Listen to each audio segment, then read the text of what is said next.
एक और उदाहरण के अगर तौर पे देखोगे तो पौलुस और सिलास की लाइफ को, उसके जीवन को,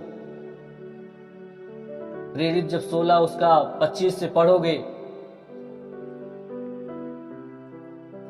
और वहां पे उन्होंने क्या लिखा, आधी रात के लगभग, उससे पहले एक दुष्ट आत्मा को निकाला था जिसके वजह से सुसमाचार के कारण दुख उठाया, जिसके वजह से बंदी गृह में गए। और वहीं पे उस सिचुएशन में भी आधी रात के लगभग उन्होंने क्या किया, धन्यवाद किया। आधी रात के लगभग लोग परमेश्वर के भजन गा रहे थे, ऐसा लिखा है। सुसमाचार के कारण वो जेल चले गए। यदि आज जिस सिचुएशन परसिक्यूशन की घड़ी से कोई गुजर रहा है, यदि सुसमाचार के कारण वो जेल चला गया है, तो ये मत सोचिए कि बुरा हुआ है, आपके लिए बेस्ट और बेहतर हुआ है, क्योंकि इसका बहुत बड़ा प्रतिफल है। यदि मैं जेल भी गया हूं तो मेरे लिए दुख का विषय नहीं है, ये मेरे लिए आनंद का विषय है। कम से कम मैं इस योग्य तो ठहरा, उसके सुसमाचार के कारण मैंने दुख उठाया और परमेश्वर मेरे लिए वो बड़ा प्रतिफल को रखा है। मेरे लिए कोई शोक की बातें नहीं, मेरे लिए कोई दुख की बातें नहीं है। प्रभु के लिए जेल जाना, प्रभु के लिए दुख उठाना मेरे लिए एक आनंद का विषय है। इसके लिए मुझे कोई शोक नहीं है, मुझे कोई चिंता नहीं है। फिर भी मैं प्रभु को धन्यवाद देता हूं। बहुत सारे ऐसे इन दिनों में, इन 1-2 सालों में बहुत सारे ऐसे परिस्थितियों से गुजरा। लोगों के चर्चेस को तोड़ दिया गया, लोगों को जेल में डाल दिया गया, पास्टर लोगों को, कई लोगों को झूठे धर्म परिवर्तन के मुकदमे में फंसाकर उनको जबरन जेल भेज दिया गया। लेकिन फिर भी मैं धन्यवाद करता हूं।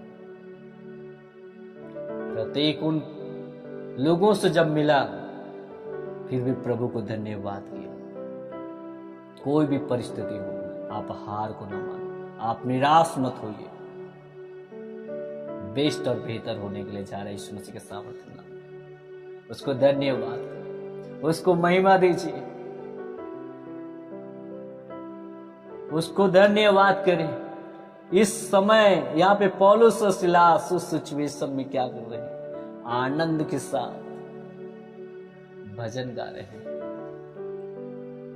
उसकी स्तुति कर रहे हैं।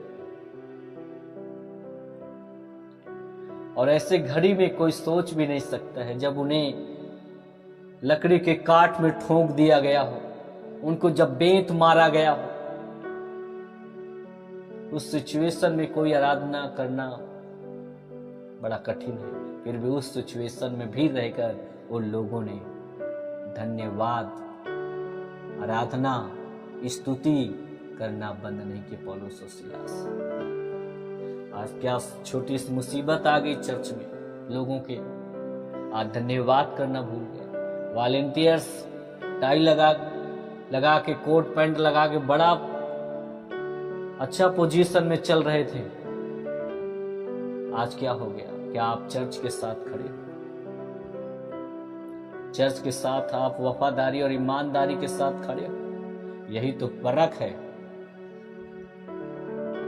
यही तो परख है। कौन परमेश्वर के साथ है, कौन नहीं है, कौन चर्च और पास्टर के साथ है, कौन नहीं है, ये सब समझ में आ रहा है। लोगों को सब समझ में आ रहा है। इसलिए तो प्रभु कहीं न कहीं लाइफ में ये चीजों को होने देता है।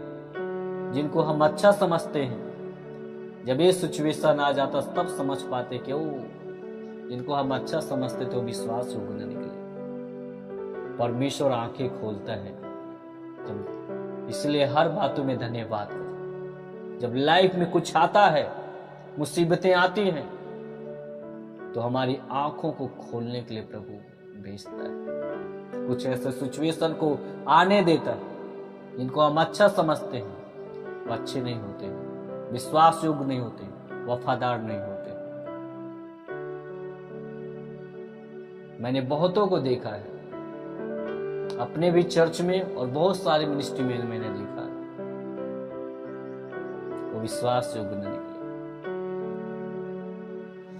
यही समय है परख की मेरे प्रिय, हर बातों में धन्यवाद करो। मैं कोई दुखी नहीं हूं। चर्च आज नहीं कल प्रभु का जो योजना होगा चालू होगा। किसी के बंद कराने से चर्च बंद नहीं होता।